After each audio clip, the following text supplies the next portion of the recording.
What's this? But I thought she was done with Nintendo.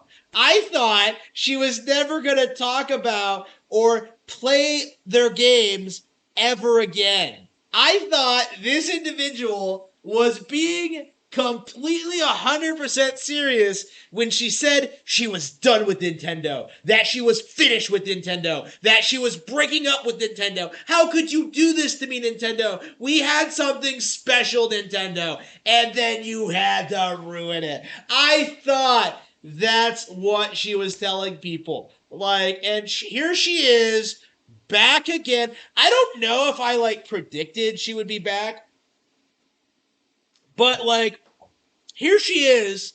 I'm done with Nintendo Part 2, which is a contradiction in and of itself because if you were done with Nintendo, you wouldn't need to put out a Part 2 to justify your position. This is why I hate this chick so much. Like, out of all the video content I've seen in the past year or so since the Switch 2 came out, I really think this is the one that made me the most angry.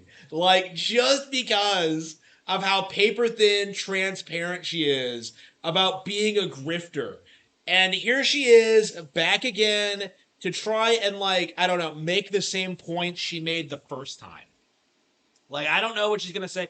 I didn't watch this video, but let's go ahead and see what she has to say. So I made a video where I basically broke up with 3 months ago. I made a video where I basically broke up with Nintendo. Very So I wasn't exaggerating when I said that she claimed she broke up with Nintendo. And here she is begging to be back. Nintendo has access to better chicks, better players, better customers. And here she is making a video "Oh, please Nintendo, please give me money." publicly on the internet, very peak millennial behavior, and I am not proud of it. But since Yes, almost we should be. 630,000 people watched Yep. that very public therapy Yeah, 600,000. So this is the real reason she's making this video. The real reason she's trying to do this again. It's for the views. Okay, it's not because anything really happened, because nothing has.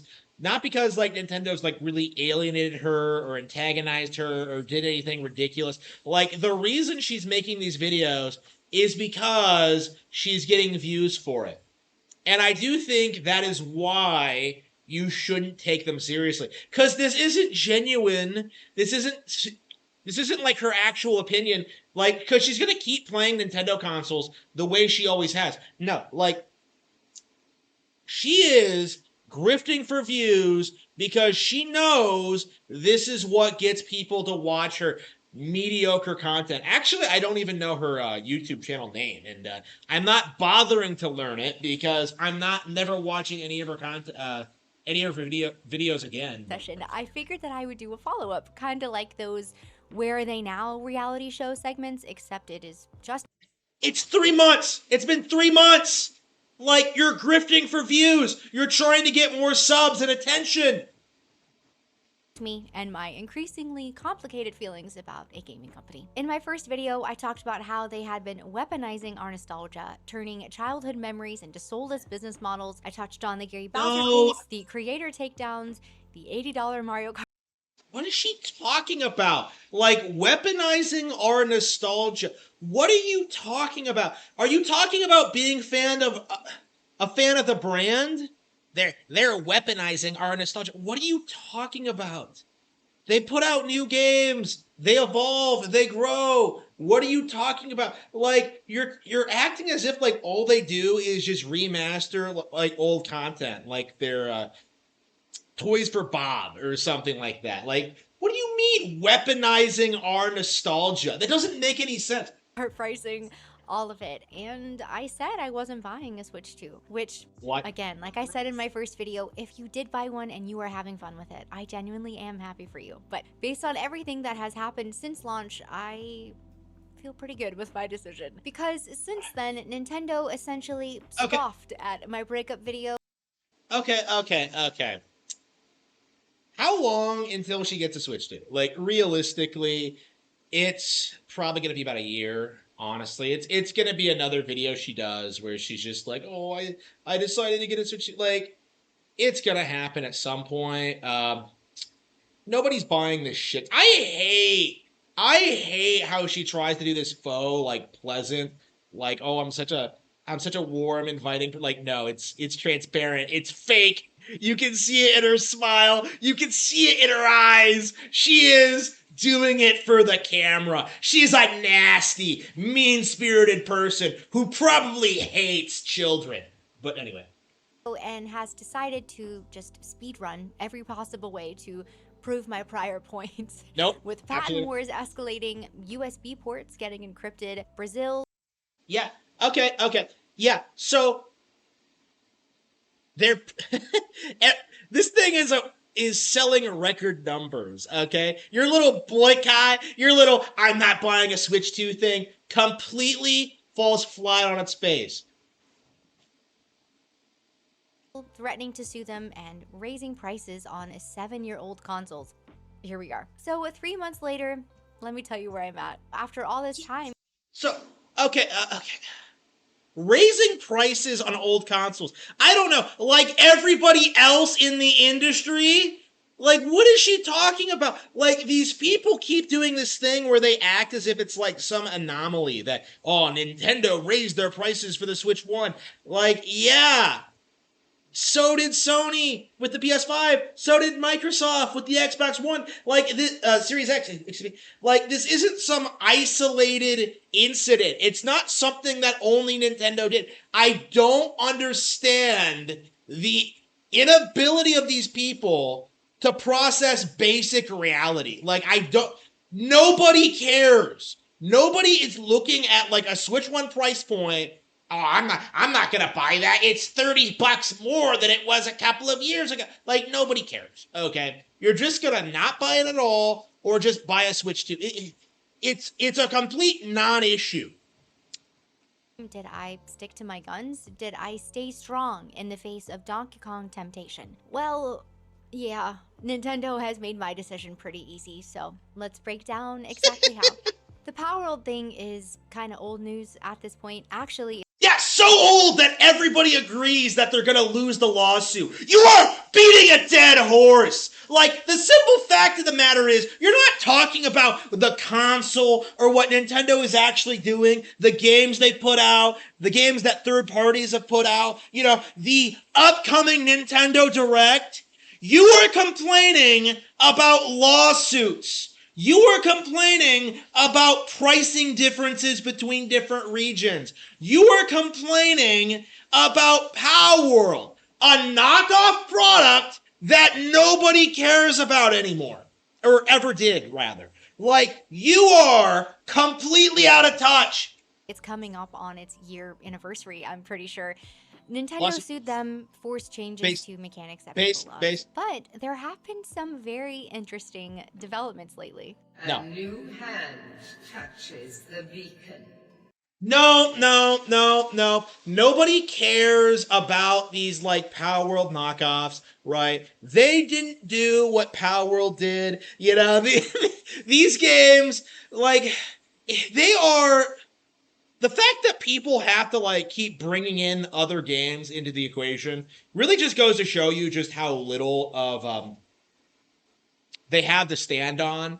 Because, like, if Nintendo really was going after indie games for just resembling Pokemon or being inspired by it or whatever, you would see lawsuits be filed a lot more frequently. The reality is, they went after Power World because they brazenly stole a lot of assets and mechanics that are specific to Pokemon. Like, it was something that they could sue over, and it is something that they are going to win. The simple fact of the matter is, like, people like this have no idea what's happening. They have no idea why Power World is being sued. They have no idea, like, why things have developed the way they did. Like, this is just a grift, essentially. 2 more companies recently dropped their version of creature Nope. collector games, and Nobody cares. to be real with you, I am fascinated and terrified in equal measure. Hoyoverse, the people who make so much freaking money from Genshin Impact, just showed off Honkai. Oh, yeah, Genshin Impact, yeah. The game that no one talks about outside of how much money it makes. Yeah, I'm sure that's a completely legitimate thing, like just like Black Myth Wukong. I'm sure Genshin Impact is a real viable IP that has real momentum behind it, and it isn't just a CCP project to try and um, make its way into the video game industry. Like, nobody cares about Genshin Impact. Nobody plays Genshin Impact. It is not a big gaming IP. It has no real, genuine momentum about it. I never hear about it ever until some YouTuber tries to tell you that, like, I don't have a Genshin Impact sponsorship, but did you know that it's really big? Like, the reality is, you never hear anything about Genshin Impact except how much money it's supposedly making. And guess what, China? That is not something I'm interested in about video games. So you can just take your Genshin Impacts and your like Star Rails and your like Nikes or whatever and just throw them in the fucking trash. I don't give a fuck. I don't want to see it. I don't want to hear about it. I don't want to see other people talking about it. It's not going to be a thing ever. And that's been kind of a reoccurring thing with this Power World scenario because we saw people say this was going to be as big as Pokemon, this was going to be bigger than Pokemon, this was going to be a new cultural phenomenon. And like a year later, nobody is talking about it outside of the lawsuit that they initially denied was ever going to be filed. These people are delusional about what they expect is going to happen with these products. They really think Pokemon is under threat from these companies. And the reality is, like, you are not going to topple what Pokemon does. Like, the reality is, it is pretty much impossible to do, especially with this kind of, like, microtransaction heavy laden just format. Like it just is never gonna work. Anima, which, yes, I agree that it rolls off the tongue very nicely. Putting the name aside, it is everything that you would want in a creature collector, but here's the thing. I could not just sit back and enjoy the trailer like a normal person. Instead, I was sitting there with my little legal analysis hat on thinking, all right. You're not a lawyer! Your legal analysis isn't worth shit! Actually, like, let's repeat that. Like, these lawyers on YouTube, first of all, they're not practicing, they don't handle corporate law, they don't handle patent law, and they don't work in the Japanese gaming industry. So the people you see on YouTube, like the Nick Recadas and like the Law 2 people, like they don't know shit either. Okay, so like I'm going one step further, like beyond saying you don't know shit about law, and I'm gonna go out and say that LawTube doesn't know shit about law, and I should know that better than anyone. But anyway, on the creature, that's probably fine. You mount it, I don't know. That's definitely in Nintendo's patent. You can fly on it, yeah. It's getting a lawsuit. And it was like watching a beautiful car drive straight towards a cliff. And then there's Animo. And honestly, this one has me even more intrigued. From what I've seen, they're taking a slightly different approach. It's gonna have more survival elements, more customization, and what looks like a very robust creature evolution system. And I will not lie.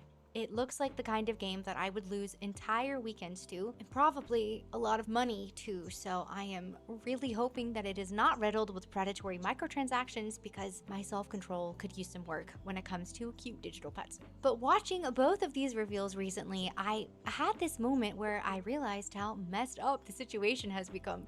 Here are two totally different companies, one with massive resources, one very clearly passionate about their project, showing off mechanics that look incredible, innovative, fun, and instead of being able to just be excited about it, I was sitting here playing patent lawyer bingo. And it's wild because for years...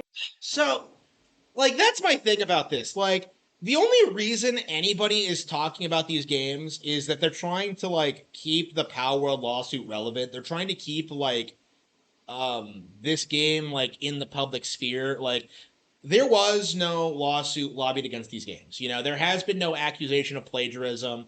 I haven't seen anything. I haven't looked at I haven't watched the trailers myself, but like looking at them, they don't really seem that like as they don't really seem as if they plagiarized Pokemon the way Power World did. So like I don't really imagine we'll see a lawsuit for this, but like the fact of the matter is the fact that you have these people insisting that like the lawsuit's totally gonna come down, bro, like it's not, you know, unless they straight up like blatantly rip off Pokemon the way Power World did. It's not gonna happen. Is literally years, everyone has been saying Pokemon needs real competition. No, it Game doesn't. Freak needs to be What are pushed you to innovate. Then What are you talking about? It's had competition since its inception. Digimon, Yokai Watch. You know, what do you like it didn't start as the biggest franchise in the world. Okay, what are you talking about? It needs competition. Like, bitch, like everything else in the world is its competition. Everything else lost because it wasn't as good as Pokemon. It has nothing to do with this idea that Pokemon is this like untouchable brand. It's just that good of a just that popular, you know? It's not like some magic. Like it was just better than all of its competition and built its brand up exceedingly well beyond people don't talk enough about how good Pokemon's brand synergy is. You know, they were able to like build up the video games, the anime, and the TCG in like a very relatively short time span. And I grew up, you know, seeing people like rage against all three of those formats, you know, calling them like really shit, like saying they were all terrible. In reality, like they were being played by millions of people, you know, it's just like her cope, like that there's no competition just isn't true. You know, because you can go to the store right now. You can see Yu-Gi-Oh! Trading cards. You can see Digimon trading cards. What's sold out? The Pokemon cards. Because they have spent the past 30 years building up their brand where they can do that. we saw what happened with Power World. It lit a fire underneath the whole No, genre. no, People got excited about creature collectors again, and apparently what has happened to Power World has Creature collector. What is she talking about? Like Power World is like it's like a survival crafting game. It ripped off Ark as well as Pokemon. Like it took Pokemon characters and applied them into this like generic survival game. It's not really the same genre, which is like kind of why like which is the core argument that like people have when saying it didn't plagiarize Pokemon, but they ripped off like Pokemon models, they ripped off like you know, Legends Arceus mechanics and like slap them into like this TPS survival crafter game. Like it's not like whatever. not deter these other developers, and honestly, good for them. Now we are finally getting companies with actual resources willing to try something in that space. Hoyoverse has that we can fight Nintendo in court and not even notice the legal fees type money. They have international reach, experienced legal teams, and a track record of taking on established giants. If Nintendo does decide to go after them, it would definitely be a very different kind of legal battle than the Power World situation.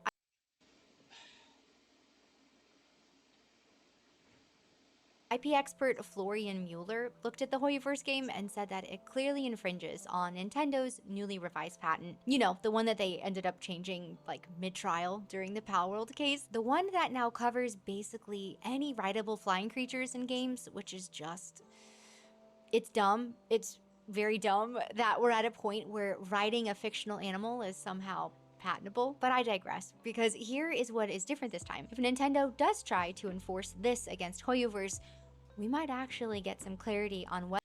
So Nintendo has not filed a lawsuit, they haven't done anything, and yet she's making a video like this isn't about like her views on the Switch 2 or anything else. Like she just wants to grift off of the Power World thing because she thinks it's gonna get her money and attention, and it's just not. It's just not. You are a soy face chick. Whether or not these patents hold up against a company that can't afford to fight back. Part of me is almost hoping that they do try, because it would be really nice to see Nintendo get a taste of their own medicine. But patents are just the beginning. I love how these people think that like Nintendo's gonna lose a lawsuit against these companies. Like, oh man, Nintendo, you're gonna lose. Like, bro, they took on Universal in like the '80s and won over the Donkey Kong thing. Okay, like over the Kong license. Like, I think they're gonna be fine. Nintendo looked at that situation and thought, you know what? We are not controlling enough things yet. For a quick recap, Nintendo's terms allow them to permanently brick or switch to Based. hardware if they have decided that you violated their rules. This got so bad. Yeah, their rules! The fact that you're not allowed to steal software! Like, what is so confusing about this? Again, like, this is why I hate this broad and her just, like, the way she presents things is that, like, she really does act as if, like, these articles and like these random YouTube like lawsuit people are like reliable sources of information when they just aren't. Like that's the important thing you have to keep in mind when looking at these articles or seeing these videos is that none of these people know what they're talking about. All they're trying to do is get views by like going after Nintendo. That's it. That's like the root cause of it. This isn't a real, genuine legal analysis. This isn't coming from an expert. This isn't coming from someone who knows what he's talking about. Like these people are just repeating what everyone else is saying with no real like understanding of what the issue actually is. Like I think these guys are going to be shocked when Power World loses the lawsuit and Power World gets completely shut down. To release that, Brazil's Consumer Protection Agency called this abusive and gave them 20 days to rewrite it or face a lawsuit, which, yeah, Brazil, you have been crickets at this point, so I feel like you might have just been blowing hot air. But here is the fresh nightmare and something that I just learned about from a Linus Tech Tips video the other day. They actually encrypted the switch to USB-C port. Yes.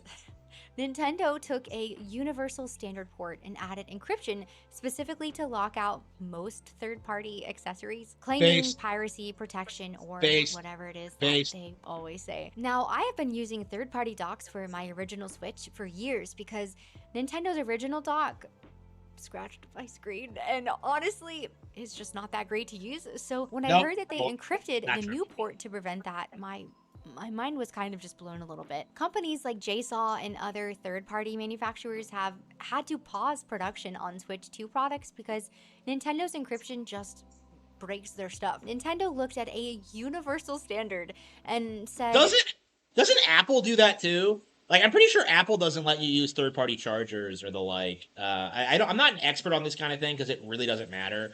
But, like, I mean, if you're complaining about, like, charge ports and not being able to use third-party hardware, like, I don't care, okay? Like, you need to stop. You are embarrassing yourself. Like, this isn't something that anybody cares about. Actually, no. That's not universal anymore. Only our approved accessories work. Like, just think about that for a second. It is your $450 console that you bought and paid for, but Nintendo gets to decide what cables you can plug into it. Yeah. Even though it's USB-C, and that is supposed to be, for the most part, universal. What is she talking about? Like, what is she talking about? Like, it's just, like, it's supposed to be universal. Like, I have never used third-party cables in my life. Actually, no, I did own one for the N64, but that was for a really weird reason. Yeah, it doesn't work anymore. But, like, yeah, the first-party stuff is higher quality. It lasts longer. You know, like, why wouldn't you use that? You know, like, the whole cope she has about, like, it scratched my screen didn't happen. Like, I don't believe that for a second. This really is the greed they talk about in the Bible. This is not about preventing in the Bible. This is about Nintendo deciding that even something as basic as what dock. So God himself condemns Nintendo. It's in the book of PlayStation, you know, the book of YouTube, right? 313, like, Nintendo. They are the doom of gaming. If we are to keep gaming a free space, we must destroy Nintendo. It is the work of Satan. You know, like Jesus talked about this. You know, like this is the real reason the Jews killed him is because he was speaking out against Nintendo. Like, holy fucking shit. You prefer should always go through them first. And if you bypass their encryption, Well, refer back to that whole console bricking thing. Now let's talk about what happened to those affordable options Doug Bowser mentioned when the Switch 2 first launched. You remember that too, right? When he suggested people could just stick with the original Switch if the new... Yeah, you can't. Like, that's the thing, like, you don't... Like, this is the thing a lot of these people don't understand, is that the Switch 1 is still very, very relevant. Like, most of the games that are coming out in the next year or so are also available on Switch 1. You know, there are a handful of exclusives, Bonanza, Air Riders, Mario Kart World, but like Prime 4 is on Switch 1, or Legends Arceus is on Switch 1, right? You don't have to upgrade right away if you really don't want to. Like, this entire cope is just completely out of touch with like reality. Like, this idea that like this is some unreasonable thing to say. Like, it's like the Don Matrick thing. It's just no. Like, Don Matrick said that in regards to like the always online policies. It really wasn't the same argument at all. It was always just an insane cope that they tried to make that comparison, and like they really need to fuck off with this bullshit. It is disgusting. one was too pricey? Well, about that. For the first time in industry history, Nintendo raised prices on their old models. The basic Switch jumped from $299 to $339, and the OLED went from $349 to $399. So now the budget option is only $50 less than the Switch 2.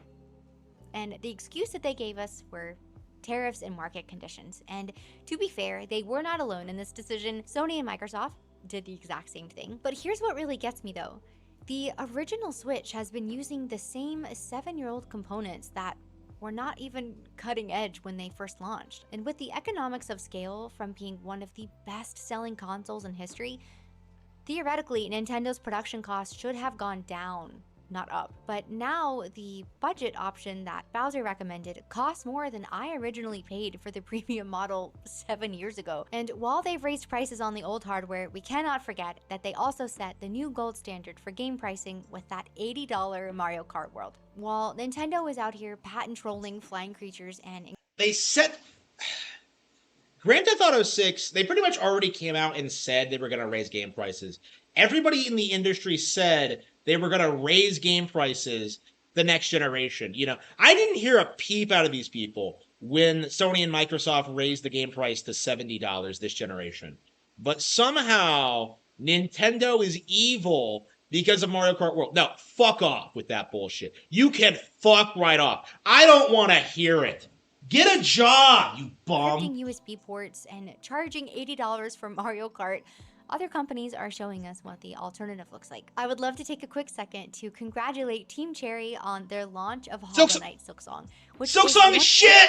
It took 8 years to make! It's not worth the $20! Like, just throwing that out there, like, this game is just a lazy rehash of the original. It is a DLC! There is nothing new, fresh, or exciting about it. It is a worse version of the original game. But anyway, like, again, this game was made by 3 people, okay? You know what the equivalent for that is? You know, the Nintendo game that just came out, Dragon Drive, okay? A game that's better, a game that's more original, that has more going on. Dragon Drive is better than Silksong, and it was released at the same price point. Not a single person wants to talk about that. Not a single person wants to address that. Like, if you want to talk about pricing, you have to compare games at a similar price point. One of the most anticipated sequels in indie gaming in history. And Nope. What did they launch it at?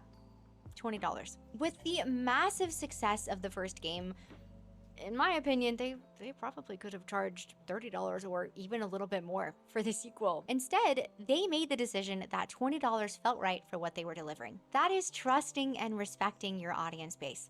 That is saying that we believe our game is so good, there is zero reason to price hike it. And I have mentioned these at length at this point, but other games are doing this too. Baldur's Gate 3, Hi-Fi Rush, Lies of P, Clair Obscur, incredible... What? Baldur's Gate 3, that launched at 60. What is she talking about? Like, more affordable? What is she talking about? Incredible games with real creative vision launching at or below $60. These developers, some of them which are very small, are taking big risks and somehow still finding ways to be way more accessible than Nintendo's 17th Mario Kart. The Oh yeah, contrast is just yeah. And what happened to Tango Gameworks? They went out of business. What happened to Larian? They cut ties with Hasbro and have confirmed they're not producing Baldur's Gate 4. You know, like what? Expedition 33 has already been forgotten. You know, like what are you talking about? Like, oh, these cheaper price points are viable. No, they're not. They really aren't. Outside of the YouTube grifter circle jerk, nobody is talking about or playing these games at all. Mario Kart World is more successful than all of that combined. And that's just one game. really sad. Nintendo's first party lineup for the rest of the year going into 2026 is looking pretty bare bones at this point, but they continue to spend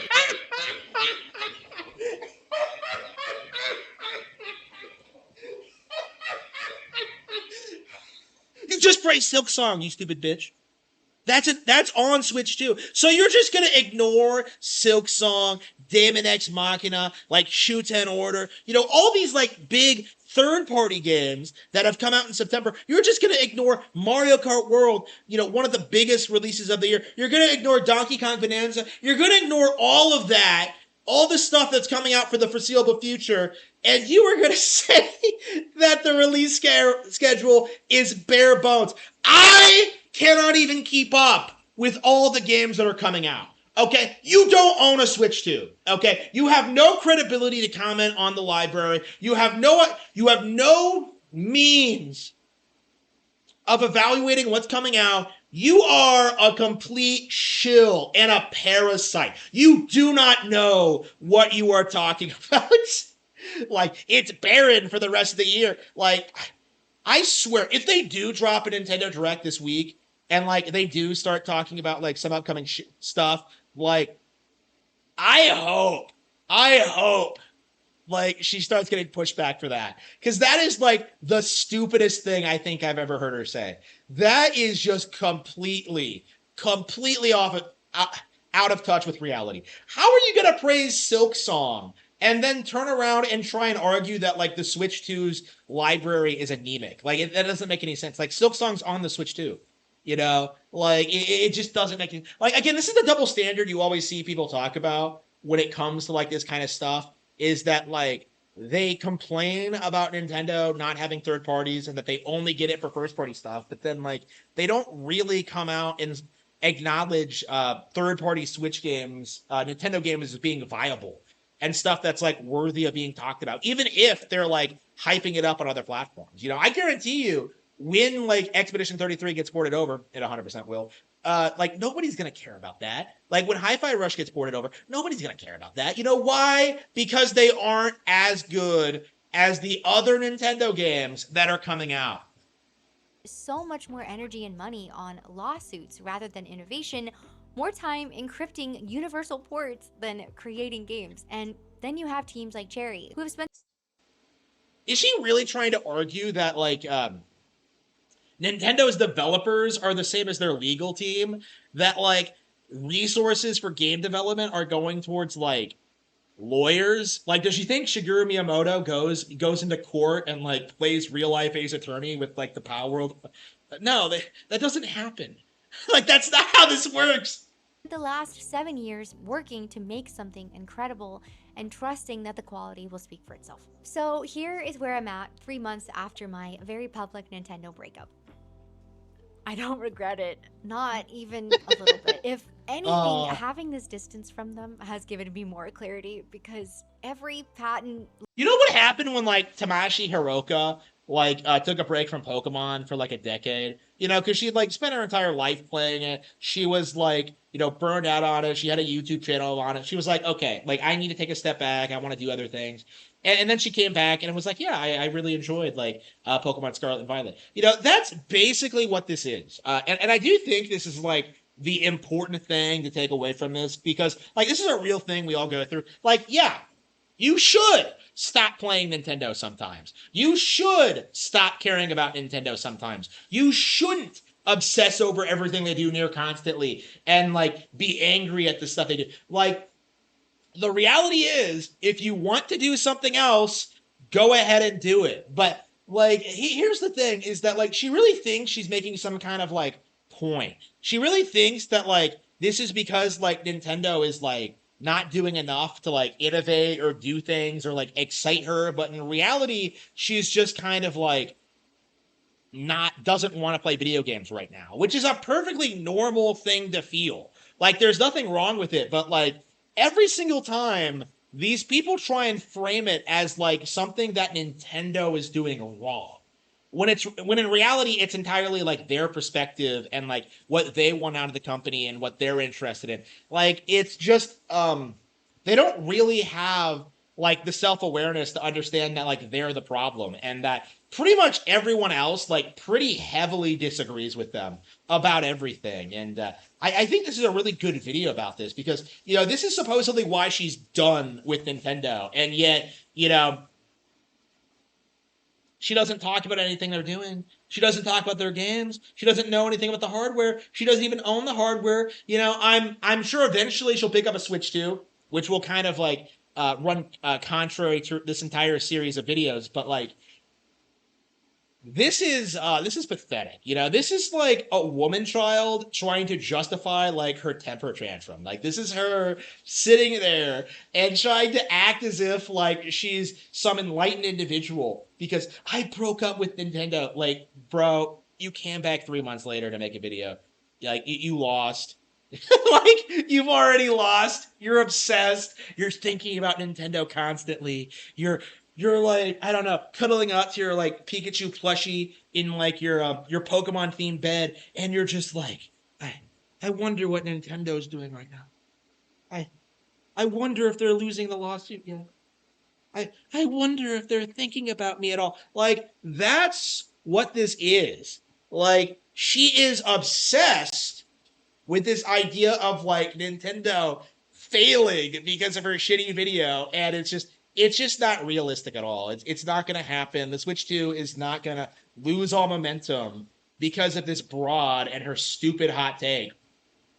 It's just Lawsuit development, every encrypted port, every console bricking, every price increase just reinforces that Nintendo has fundamentally lost the plot. And like I came to discover in my first video, this is not just corporate overreach or only anti-consumer behavior. It is systematic control over every aspect of how we interact with their products. never trust a YouTuber who uses terms like anti-consumer. It's such a buzzword. I hate it.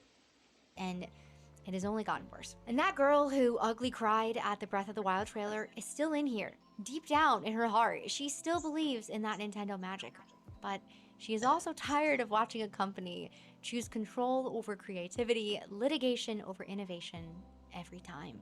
And my hope is that Nintendo could change course tomorrow. So how exactly did like the lawsuits stop Donkey Kong Bonanza from being made? Like how exactly did them suing Power World stop them creating Mario Kart World? Like that doesn't make any sense. Like it doesn't. Like she really is making this argument. I'm sure she doesn't mean this, but like this is the way it comes off. She's really making the argument that the legal team is responsible for making the games, which is so like unfathomably retarded that like I can't even wrap my mind around it. It's just unbelievable that someone could be so stupid. If they wanted to. And I would want nothing more than to fall back in love with them fully. I don't know if that'll ever happen, but until they do, if they do, I am perfectly happy cheering for Hoyoverse, Power World, Brazil, and basically anyone else who is showing Yeah, us okay. what the alternative. What video game is Brazil gonna produce, you stupid whore? Like that is like oh, I can't wait until Brazil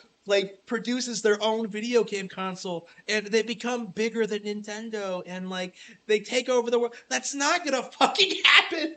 What is she talking about? You know, she obsesses over Nintendo being obsessed with litigation, but like she's the one constantly bringing up the lawsuits because you don't really see Nintendo themselves talk about it all that often, like because it's still ongoing, right? So, like Like, she's the one constantly making videos about this. She's the one, like, talking about this, complaining about it. Like, she's so out of touch. Looks like. If you made it to the end of this video, thank you so much for being here. And what do you think? Are your friends and family as confused by your gaming company feelings as mine are?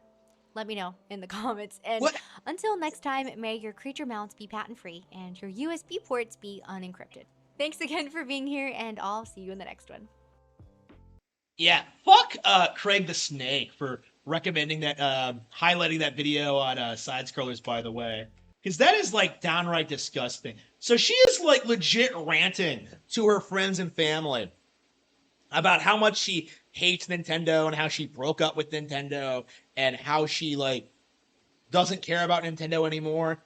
And they're just like, but you're talking about them all the time. Like, again, this is why you can't take these people seriously. Like, I grew up, well, not really grew up, but, like, you know, I've read Sean Malmstrom's blog from, like, a fairly, fairly, not fairly early on, but, like, 2010, 12, 11, 12-ish, discovered this blog somehow. I don't even remember how it happened, but, like, and it was just the most stereotypical, like, anti-Nintendo thing ever. The idea that NES boomers were like, that Nintendo peaked with the NES, that they never got better after Mario 3. This is the same exact behavior coming from, like, a millennial soy-faced chick. Like, this is, like, the same exact argument that Nintendo used to be better when I was a kid, like, just transplanted onto, like, a completely different person who grew up in a completely different time in the company's history. It's almost like